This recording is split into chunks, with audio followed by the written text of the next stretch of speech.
الله الرحمن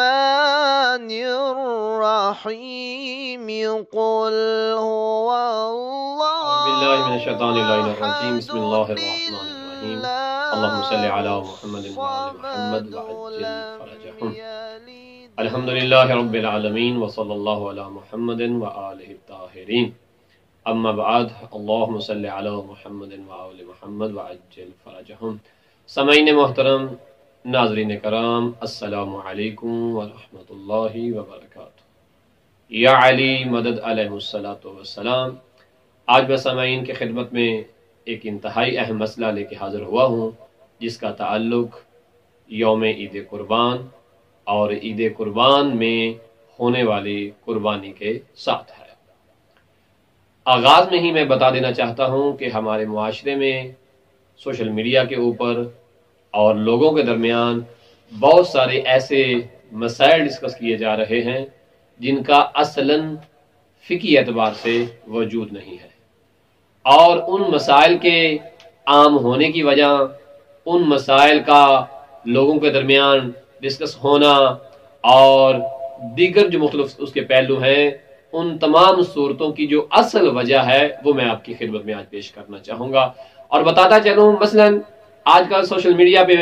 ایک میسج چل رہا ہے اور کہا جا رہا ہے کہ جن لوگوں نے قربانی کرنی ہے وہ جیسے ہی ذی الحجہ کا چاند نظر آتا ہے وہ یوم عید قربان تک اپنے بال، اپنے ناخن وغیرہ جو ہے وہ نہ کٹوائیں۔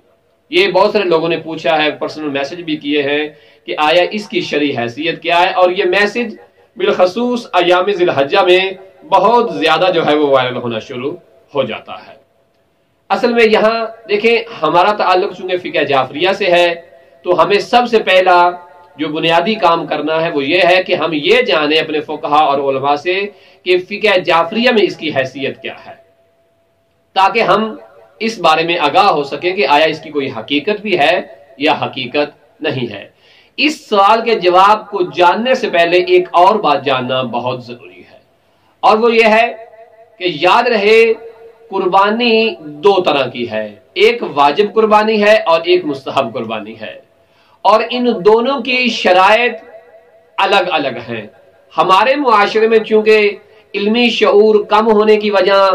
یا علماء سے تعلق نہ ہونے کی وجہ سے معاملہ یہاں تک پہنچ چکا ہے کہ یہ دونوں طرح کی قربانی کے جو احکامات تھے وہ آپس میں مخلوط ہو گئے ہیں، وہ آپس میں مل گئے ہیں، اور اس پہ نورن علی نور یہ بات ہوئی چونکہ جس معاشرے میں ہم رہ رہے ہیں جہاں فقہ جعفریہ ہے وہاں فقہ حنفیہ ہے،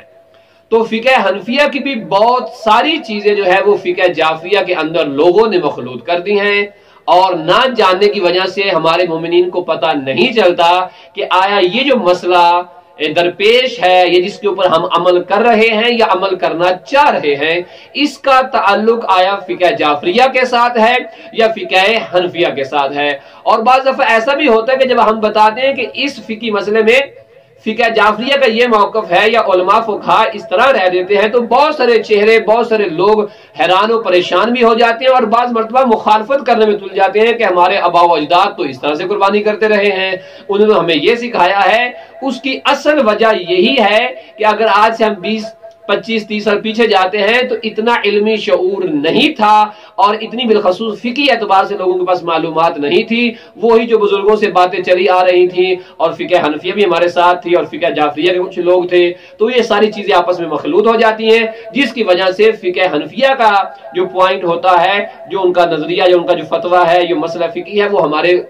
فقہ جعفریہ کے لوگ بھی اس کے اوپر عمل کرنا شروع کر دیتے ہیں۔ ان تمام صورتوں کی بنا پہ نتیجہ کیا نکلتا ہے کہ دونوں طرح کے لوگوں کا یہ پرابلم جو تھا وہ آپس میں مکس ہو جاتا ہے، اور ہم فیصلہ نہیں کر پاتے کہ آیا آنے والی یہ صورت ہے یہ جائز ہے، جائز نہیں ہے، یہ واجب ہے، واجب نہیں ہے، مستحب ہے، مکروہ ہے، مباح کیا ہے۔ تو یہاں عام ذہن مومن جو ہے وہ پریشان ہو جاتا ہے۔ تو یاد رہے کہ جو قربانی واجب ہے اس کے احکام اور ہیں، اس کی شرائط اور ہیں، اور جو مستحب ہے اس کے احکام اور ہیں۔ جو حاجی یوم عید والے دن مینا میں جا کے قربانی کرتا ہے اس کے احکام اور ہیں، اور جو عام مومنین اپنے گھروں میں قربانی کرتے ہیں اس کے احکام اور ہیں۔ اصل میں یہ ساری چیزیں چونکہ مکس کر دی گئی ہیں، ان کے مکس ہونے کی وجہ سے، مخلوط ہونے کی وجہ سے بہت سارے بنیادی ایسے جو ہے وہ مسائل نکل آئے ہیں جن کی وجہ سے ایک سادہ ذہن مومن جو ہے وہ پریشان ہوتا ہے۔ اسی پریشانی کا حل جو ہے وہ دینے کے لیے بندہ ناچیز جو ہے وہ آپ کی خدمت میں حاضر ہوا ہے۔ تو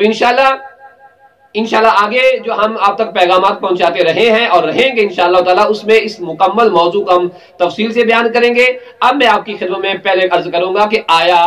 ناخن بال کٹوانے چاہیے یا نہیں کٹوانے چاہیے؟ تو ایت اللہ العظمہ جناب سید سستانی حفظہ اللہ، پروردگار ان کی حفاظت فرمائے اور ان کا سایہ ملت تشیع کے اوپر قائم و دائم رکھے، اور دیگر فقہا کا سایہ بھی ملت جعفریہ کے اوپر قائم و دائم رہے۔ ایت اللہ سستانی فرماتے ہیں کہ اس چیز کا تعلق جو عام قربانی ہمارے معاشرے میں کی جاتی ہے، روایات سے یہ ثابت نہیں ہے کہ آیا کسی معصوم سے یہ جو ہے وہ روایت ہو کہ عام قربانی کرنے والا جو فرد ہے وہ ناخن نہیں کاٹے، وہ بال نہیں کاٹے، اور جب تک وہ عید قربان والے دن، عید قربان کے دن جو ہے قربانی نہ کر لے۔